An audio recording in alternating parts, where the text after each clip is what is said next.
네, 안녕하세요. 저는 메이저 수학학원에서 수학을 가르치는 박상빈 강사입니다.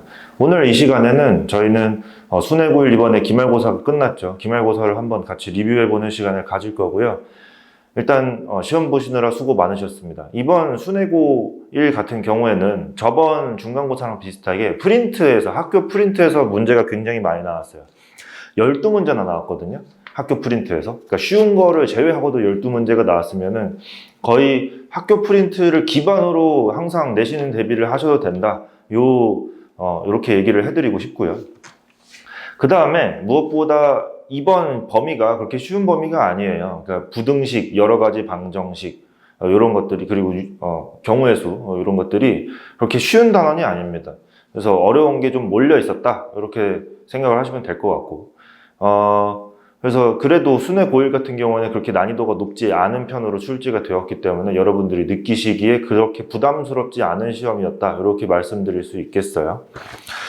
그래서 몇 가지 어려운 문제들이 있었는데 그 몇 가지 어려운 문제들마저도 조금 학교 프린트를 기반으로 출제되었기 때문에 그 변형을 할 때 숫자를 외우시면 안 됩니다. 변형이 예상되면 숫자를 외우시면 안 되고 방법, 그러니까 이것이 랜덤으로 출제되었을 때 본인이 풀 수 있는지에 대한 그런 점검을 하셨어야 돼요. 만약에 이 문제를 드립다 많이 외운 학생들이 있다면 그렇게 좋은 점수를 받지 못했을 겁니다. 방법을 아셔야 돼요. 방법.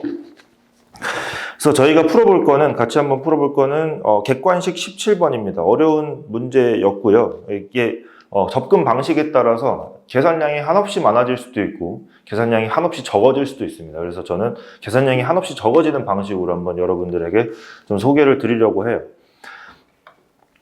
일단은 fx, gx가 최고차 한계수가 절대값이 같은 이차 함수 둘이라고 하는데 두 번 만났다고 했으니까 이렇게 엎어놓는 꼴이 제일 보기가 이쁠 거예요. 이렇게 하나는 엎어놓고 하나는 똑바로 해놨고요. 최고차 한계수의 절대값이 같다고 했으니까 얘가 만약에 ax제곱으로 시작했으면 얘는 마이너스 ax제곱 이렇게 시작했겠죠. 그렇죠? 누가 f고 누가 g인지는 아직 모르겠습니다. 아직 모르겠는데 제가 항상 강조드리는 게 이런 4점짜리류의 문제를 만나시면 먼저 뭘 건드셔야 되냐면 제발 어렵게 보이는 조건부터 건드려라입니다. 쉽게 보이는 것부터 건드시면 안 돼요. 예를 들어서 이런 거부터 건드시면 안 된다고. 아무 인사이트도 얻지 못합니다. 그래서 요런 거를 먼저 보시고 그 다음에 기울기가 마이너스 3이네. 이거 좀 특이하죠? 그렇죠? 요런 것도 한번 보시고 그래서 AB에서 만났대요. AB에서 만났다고 하는데 조금 눈치가 빠르면은 요걸 보고서 만났다고 할 때 쓰는 식이 이건데 라는 걸 알아채셨어야 돼요. 이게 뭔 말이냐면 우리가 보통 fx랑 gx랑 만난다고 하면 이렇게 연립합니다. 그렇죠? 연립을 하는데 gx를 이쪽으로 넘기시면 어디서 많이 본 꼴이 나오죠. 얘죠, 얘. 그렇죠? 그러니까 얘는 0 이렇게 해놓고 우리가 근을 찾으면 그게 교점의 x좌표잖아요. 그렇죠?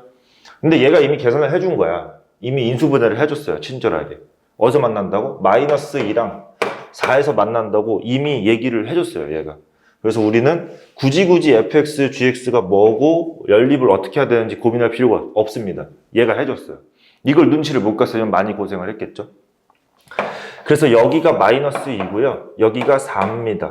아, 그렇군요. 감사합니다. 그 다음에 얘를 보면 조금 시선이 좀 달라집니다. 왜냐하면 f-2나 g-2나 똑같거든요. 왜냐하면 둘이 만났거든요. 그 다음에 g4나 f4나 똑같습니다. 왜냐하면 만났기 때문이죠. 여기서 사실상 같은 애들이다 라고 생각을 하시면 되는데 여기서 좀 주의 깊게 봐야 되는 게 기울기 얘기입니다. 기울기가 마이너스 3이래요. 요거의 기울기가 마이너스 3이라고 합니다. 근데 다행히도 우리는 요 x 변화량을 알고 있습니다. 얼마죠? x 변화량? 6이죠. 그렇죠? 그럼 요 차이가 18이 될 것이다 라는 걸 알 수 있고요. 그래서 여기를 뭐라고 할 거냐면 t 플러스 18이라고 할게요. 그럼 여기는 자연스럽게 t가 되겠죠. 그렇죠? 이 y값 얘기한 겁니다. y값. 그렇구나. 그렇죠? 이 값을 가지고 여기다가 대입을 해볼 겁니다. 그러니까 f-2라는 거는 사실 g-2랑 똑같고 여기거든요. 여기. 그래서 요거를 한번 보시면 t 플러스 18이고요. 그 다음에 G4도 똑같습니다. G4나 F4나 여기입니다. T입니다. T. 그래서 T고요. 그게 10이니까 그래서 2T 플러스 18이 10이 될 거고 T를 계산을 하시면 마이너스 4가 나오셨을 거예요. 그래서 이 마이너스 4 때문에 우리는 뭘 알아낼 수 있냐면 여기 교점의 X좌표와 Y좌표를 다 알아낼 수 있는 겁니다. 다 알아냈어요. 이미 다 알아냈습니다. 그래서 마이너스 2, 14 이렇게 될 거고 여기는 4, 마이너스 4 이렇게 교점의 좌표를 다 알아냈습니다. 근데 그 다음에 문제가 뭐냐면 우리가 아직 안 쓴 게 뭐가 있나라고 살펴보시면 기울기 썼고요. 아이고. 기울기 얘기했고요. 그 다음에 요것도 썼고요. 요것도 썼어. 안 쓴 게 뭐가 있냐면 최고차 한계수의 절대값이 같다. 요거 아직 안 썼거든요. 그렇죠? 근데 이것도 역시 조금만 얘를 보다 보면 알 수 있어요. 그러니까 얘가 예를 들어서 ax 제곱으로 시작을 했어. 그쵸? 그러면은 얘는 마이너스 ax 제곱으로 시작했을 거 아니에요. 근데 마이너스가 붙어 있으니까 플러스로 바뀌었을 거고.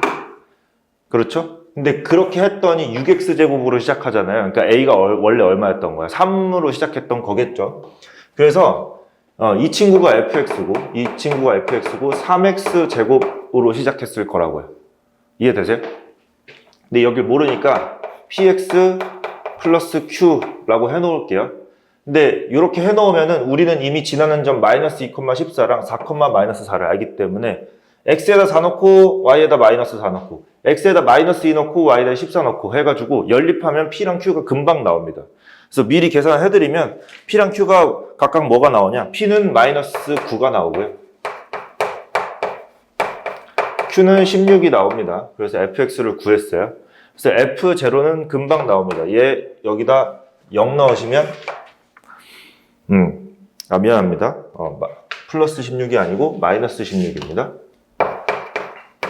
그래서 여기다 0을 넣으시면 마이너스 16 이렇게 나오시고요. 그 다음에 G1은 fx를 구했는데 gx를 또 구해 라고 하면서 좀 귀찮아지실 텐데 할 필요가 없죠. 왜냐면 얘가 있어요. 우리 이쁜 식이 하나 있죠. 그래서 여기다가 1을 대신 넣고 f에서 계산한 다음에 G1을 역으로 추측할 거예요. 그러니까 뭔 소리냐면 여기다 1을 넣어보시면 f1 빼기 G1은 6 곱하기 3 곱하기 마이너스 3, 즉 마이너스 54 이렇게 된다고요. 그러면은 gx를 따로 알아낼 필요가 없고 G1을 알아내기 위해서는 f1을 가져오면 될 거 아니야. f1이 어디 있어? 여기다가 1 넣으면 되죠. 그렇죠? 그래서 f1 여기다 넣어보시면 22가 되고요. 마이너스 22가 되고요. 그래서 G1은 얼마가 나오느냐? 32가 떠요. 32가 뜨기 때문에 그래서 32 빼기 16 해두면 답이 16이 나오면서 몇 번이 답이냐? 2번이 답이 되겠습니다. 그래서 이게 잘못 풀면 계산량이 엄청나게 많아지고 많이 귀찮은 문제가 됩니다. 그러니까 평소에 이런 것들 하나하나 의심하는 습관을 들여야 돼요. 이런 것을 보고서 교점이 아닐까? 이런 생각들. 그러니까 보통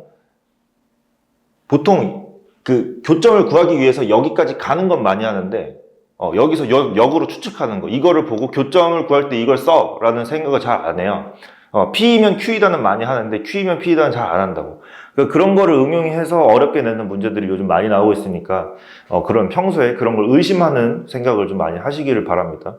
그래서 시험 보느라 수고하셨고 방학 동안 2학기 대비 잘 하시길 바라겠고요. 네, 더위 조심하시고요. 네, 오늘 수고하셨고 다음에 뵙겠습니다. 감사합니다.